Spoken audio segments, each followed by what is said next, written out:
Сайн байна. Сайхан өдөр болж байна. Хатар алхачлаа. Ойрд нэг сургуулийн тухай бас хүмүүстэй ярилцж байгаа. Гинт ер нь тоог яаж заах юм, хэл яаж заах юм гээд бас багш маш хүмүүсийн санднаа бас аваад явж байгаа. Юураа бас хаана зааж болох ш. Тэгээ гинт самбуу багш санаанд ороод.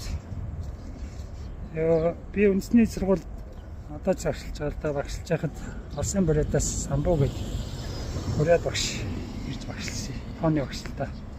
Тэгээ хэдэн жил багшилж байгаа явсан. Тэгээд самбуу багш юу юм бэ? Нөгөө Байконур гэдэг Казахстанд байдаг Оросын сансрын одоо юу гэдэг сансрын буудлын гэдэг юм. Тэнд тооны шинжээчээр ажиллаж ирсэн юм байна. Тэгэхээр нөө буужингийн зүгээр харуулчихгүй нэлээд бодож байгаа тэр тоочдороо сайн бодвол юм байна л да. Хаашаа харах уу, яах вэ? Босож ирэх зам аюулгүй байдал. Ер нь бас цэргийн хагас цэргийн зохион байгуулалттай. За баг бүтэн цэрэг юм уу? Их чанга байдаг байсан гэж шүү.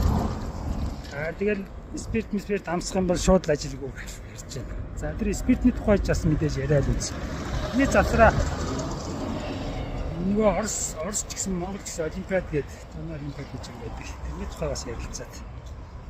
Энэ хэр хэрэгтэй юм бэ? Ер нь яавал зах юм бэ гэсэн чинь самбуу багш бол тооны олимпиад нэг их хэрэгтэй юм биш шүү. Ерөнхий мэдлэгийн тоогоо сайн бодвол гэж тийм бодлого юм байна. Яагаад гэх юм бол тооны олимпиадын бодлогод их цөөхөн төрлийн бодлого байдаг гинэ.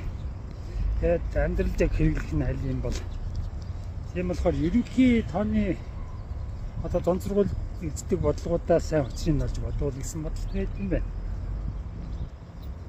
Тэгэхээр монголч одоо олимпиадын бүүн бас болоод байгаа. Тэгэхээр бүгд тийшээ шуурах нь зөв үгүй юу гэсэн бодолтой байд юм байна. Самбуу багшийн хувьд. Би ч гэсэн бас энэ Оросын бас мундаг тоочин хүн болохоор бас ортой хэлсэн болоо гэж бодоод байна.